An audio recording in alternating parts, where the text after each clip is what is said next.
نحمدہ و نصلی علی رسول الکریم۔ اللہ کی سلامتی، رحمتیں اور برکتیں آپ پر ہوں۔ میں غزہ سے آپ سے مخاطب ہوں، اسی غزہ سے جو ناقابل شکست ہے، جانثار ہے، ثابت قدم ہے، صبر و ثبات کا استعارہ ہے، اللہ کا خصوصی انعام ہے جس پر اللہ تعالیٰ جل شانہ کی سکینت نازل ہو رہی ہے۔ ہم یہ پیغام سب مسلمانوں کو پہنچا رہے ہیں۔ ہم نہیں جانتے کہ جلد یا بدیر ہم پیغام دینے کے لیے موجود رہیں گے یا نہیں، تو اللہ سے دعا کے ساتھ اپنی بات کا آغاز کرتے ہیں کہ اللہ ہمارے ان لفظوں کو ہمارے حق میں حجت بنا دے، یہ ہمارے خلاف گواہی نہ دیں، آمین۔ پہلا پیغام یہ ہے کہ ہم سب مسلمانوں کو یہ بتانا چاہتے ہیں کہ ہم فقط اللہ کی عبادت کرتے ہیں، ہم اپنے رب کی تقسیم سے راضی ہیں، ہم اپنے رب کی مدد سے قطعاً مایوس نہیں ہیں، ہمیں اپنے رب کی مدد جلد آنے پر یقین ہے، اور ایسی جگہ سے مدد آنے پر جہاں سے ہمیں توقع بھی نہیں ہو، جہاں ہمارا خیال بھی نہ گیا ہو۔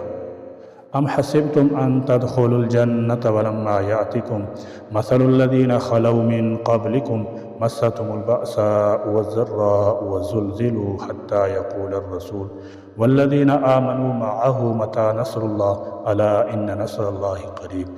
کیا تمہارا یہ گمان ہے کہ جنت میں داخل ہو جاؤ گے حالانکہ ابھی تم پر پہلے لوگوں جیسی حالت نہ آئی؟ انہیں سختی اور شدت پہنچی اور انہیں زور سے ہلا ڈالا گیا، یہاں تک کہ رسول اور اس کے ساتھ ایمان والے کہہ اٹھے، اللہ کی مدد کب آئے گی؟ سن لو، بے شک اللہ کی مدد قریب ہے۔ اللہ کی قسم، ہم ایسی سختی اور شدت سے اس زور سے جھنجھوڑ ہلا دیے گئے ہیں، ہمارے کلیجے تک لرزا دیے گئے ہیں، لیکن ہم اپنے رب کی رحمت سے قطعاً مایوس نہیں ہیں۔ جو اپنے رب کو جا ملے ہیں ہم انہیں شہید گمان کرتے ہیں، اور جو باقی بچ گئے ہیں وہ فتح نصرت کی امید کرتے ہیں، اور یہ اللہ تعالیٰ جل شانہ کے لیے کوئی مشکل نہیں ہے۔ اور دوسرا پیغام یہ ہے کہ جو کوئی ہمیں سن رہا ہے وہ ہماری مدد کر سکتا ہے اپنی دعاؤں سے، اپنی التجاؤں سے۔ دعا مومن کا ہتھیار ہے، اس کی طاقت کو ہلکا نہ سمجھیں۔ اگر آپ ہمارے معاملے کچھ بھی کرنے کی قدرت نہیں رکھتے تو اللہ کے پاس آپ کا یہ عذر آپ کو اس کے حساب کتاب سے بچا لے گا، لیکن دعا تو آپ پھر بھی کر سکتے ہیں۔ اپنے بچوں کو، اپنے اہل عیال کو لے کے بیٹھیں اور ہمارے لیے دعا کیجیے، نمازوں میں، سجدوں میں ہمارے لیے خلوص دل سے گریہ وزاری کیجیے۔ ہمیں آپ کی دعاؤں کی اشد ضرورت ہے۔ ہمارے نبی محمد صلی اللہ تعالی علیہ وسلم نے فرمایا کہ تکلیف اپنے ہاتھ اللہ کے حضور پھیلا لو اور پختہ یقین متوجہ دل کے ساتھ دعا مانگو، ایسی دعا کا ضرور جواب دیا جائے گا انشاءاللہ تعالی۔ تیسرا پیغام یہ ہے، جو مسلمان بھی یہ ویڈیو سن رہے ہیں یا میسج پڑھ رہے ہیں وہ ہمارے یہ پیغامات اوروں تک پہنچانے کا سبب بنے، کیونکہ اب بھی ایسے لوگ ہیں جو غفلت کی چادر تانے سوئے پڑے ہیں کہ جیسے انہیں ہمارے حال کی کوئی خبر نہیں پہنچی ہے۔ شاید وہ ابابیلوں کی آمد کے منتظر بیٹھے ہیں جو آ کے اصحاب فیل کو تباہ کرنے کے لیے بھیجی گئی تھی۔ اللہ کے سوا کوئی طاقت نہیں، ہر جگہ ملبہ کے ڈھیر ہیں، غزہ اب رہنے کے لیے بالکل محفوظ نہیں ہے۔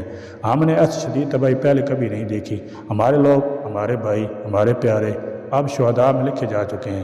ایک خاندان کے 40 30 کہیں 50 افراد اکٹھے اموات کے شمارے میں درج کی جا چکے ہیں، اور جو باقی بچ گئے ہیں وہ اپنے رب کی طرف پلٹنے کے انتظار میں ہیں۔ اس صورتحال میں ہم امید کرتے ہیں کہ آپ کے بعد یوم جزا اپنی جان کو چھڑا لانے جتنا قابل کوئی عذر ہوگا۔ اللہ ضرور پوچھے گا کہ جب مسلمانوں پر مصیبت کی یہ گھڑی آئی تو آپ نے کیا کیا تھا؟ کیا دعاؤں کو بھی محدود کیا جا سکتا ہے یا ان دعاؤں کی کوئی حد بھی ہے؟ اللہ کی حمد و ثنا بیان کرتا ہوں، یہ آزمائش دوسری آزمائشوں کا پیش خیمہ ہے۔ ان سب کے نتیجے میں ہم آخرت میں اجر کے امیدوار ہیں۔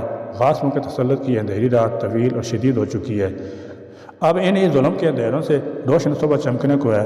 اللہ نے اپنے بندوں سے اپنی مدد کا وعدہ کر رکھا ہے، بھلے کچھ وقت اور لگے گا لیکن فتح و نصرت اسی کے بندوں کو حاصل ہو کے رہے گی۔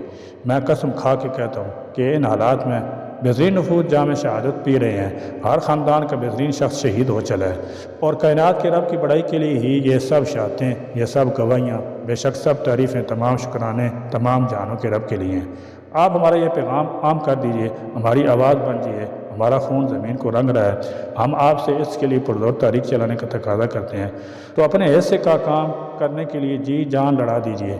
اے اللہ، ہمیں ثابت قدم رکھیے، ہمیں مضبوط کر دیجئے، ہمارے لیے حسن خاتمہ لکھ دیجئے، آمین یا رب العالمین، وآخر دعوانا الحمدللہ رب العالمین۔